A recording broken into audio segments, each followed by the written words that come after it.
Atos dos Apóstolos, capítulo 13. A primeira viagem missionária de Paulo. Barnabé e Saulo começam o seu trabalho. Na igreja de Antioquia havia os seguintes profetas e mestres: Barnabé, Simeão, chamado o Negro, Lúcio, de Cirene, Manaém, que havia sido criado junto com o governador Herodes, e Saulo. Certa vez, quando eles estavam adorando o Senhor e jejuando, o Espírito Santo disse: Separem para mim Barnabé e Saulo, a fim de fazerem o trabalho para o qual eu os tenho chamado. Então eles jejuaram e oraram, e puseram as mãos sobre Barnabé e Saulo, e os enviaram na sua missão. Em Chipre. Barnabé e Saulo, tendo sido enviados pelo Espírito Santo, foram até a cidade de Seleucia, e dali embarcaram para a ilha de Chipre.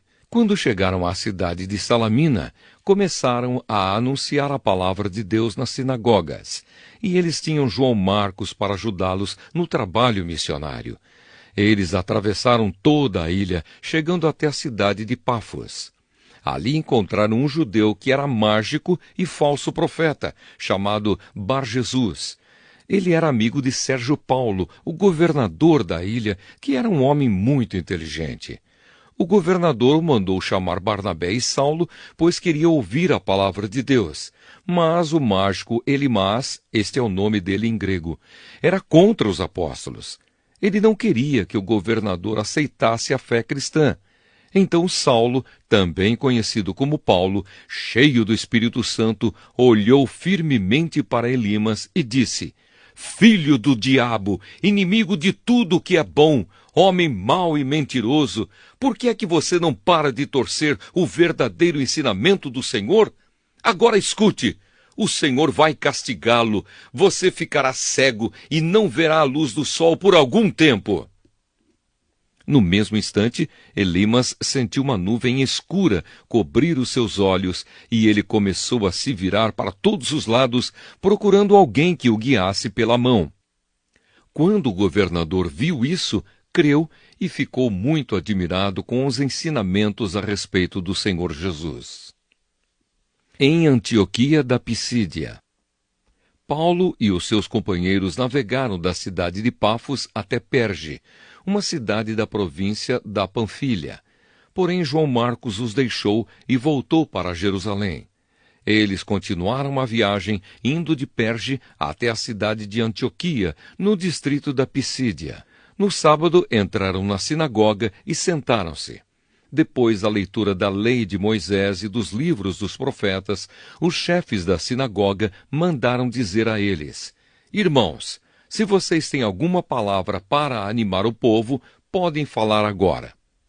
Então Paulo se levantou, fez um sinal com a mão pedindo silêncio e começou a dizer: Homens de Israel e todos vocês não-judeus que temem a Deus, escutem. O Deus do povo de Israel escolheu os nossos antepassados quando moravam na terra do Egito e fez deles um grande povo. Ele os tirou de lá com grande poder e no deserto aguentou aquela gente durante 40 anos. Ele destruiu 7 povos na terra de Canaã e o povo de Israel se tornou dono das terras deles. Tudo isso levou uns 450 anos. Depois disso, Deus lhes deu juízes até o tempo de Samuel. Quando o povo pediu um rei, ele lhes deu Saul, filho de Quis, da tribo de Benjamim, para ser rei deles durante 40 anos. Depois que tirou Saul, Deus pôs Davi como rei e disse isto a respeito dele: Encontrei em Davi, filho de Jessé, o tipo de pessoa que eu quero e que vai fazer tudo o que eu desejo. Um dos descendentes de Davi foi Jesus, a quem Deus pôs como Salvador de Israel, como havia prometido. Antes da vinda de Jesus, João Batista anunciou a sua mensagem a todo o povo de Israel, dizendo que eles deviam se arrepender e ser batizados. Mas, quando João estava terminando a sua missão, disse ao povo: Quem é que vocês pensam que eu sou? Eu não sou aquele que vocês estão esperando, mas escutem, Ele vem depois de mim, porém eu não mereço a honra de tirar as sandálias dos pés dele.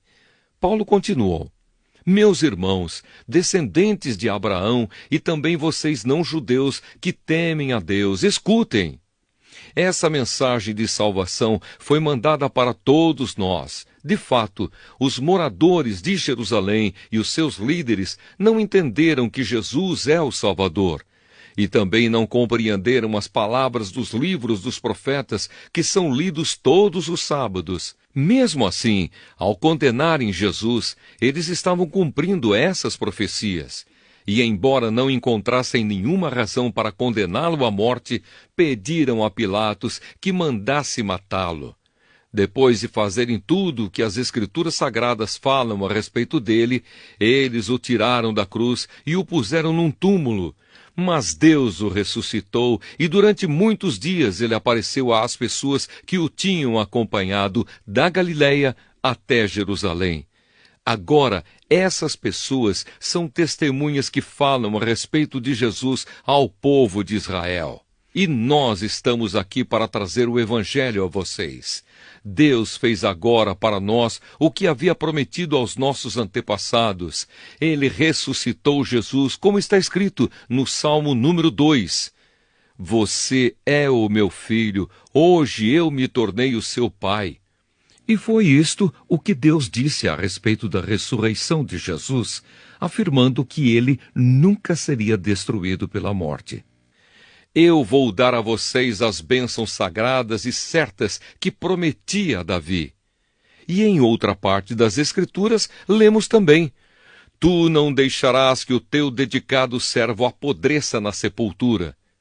E Paulo disse ainda: Na verdade, Davi, no seu tempo, cumpriu os planos de Deus. Depois morreu, foi sepultado ao lado dos seus antepassados e apodreceu na sepultura. Mas isso não aconteceu com aquele que Deus ressuscitou. Meus irmãos, todos vocês precisam saber com certeza que é por meio de Jesus que a mensagem do perdão de pecados é anunciada a vocês. Precisam saber também que quem crê é libertado de todos os pecados, dos quais a lei de Moisés não pode livrar.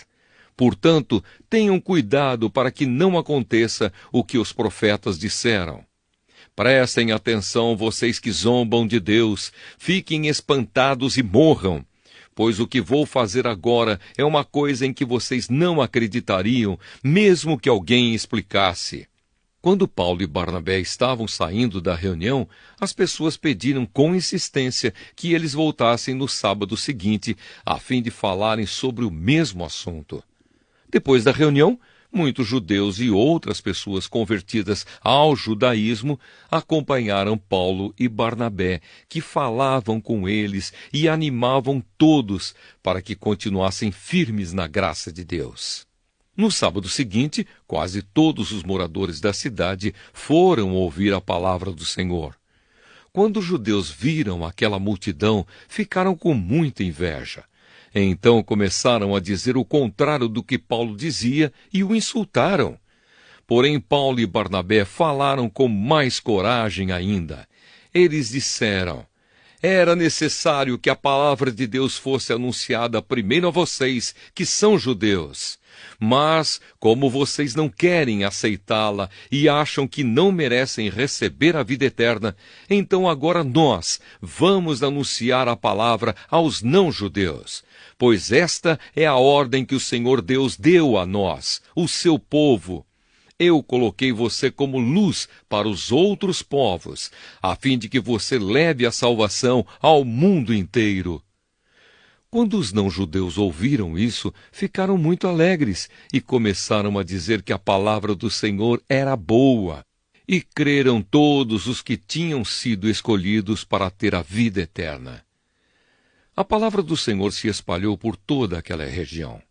Mas os judeus atiçaram as mulheres não-judias da alta sociedade convertidas ao judaísmo e também os homens mais importantes da cidade. E começaram a perseguir Paulo e Barnabé e os expulsaram daquela região. Então os apóstolos sacudiram a poeira das suas sandálias em sinal de protesto contra eles e foram para a cidade de Icônio. E os cristãos de Antioquia continuaram muito alegres e cheios do Espírito Santo.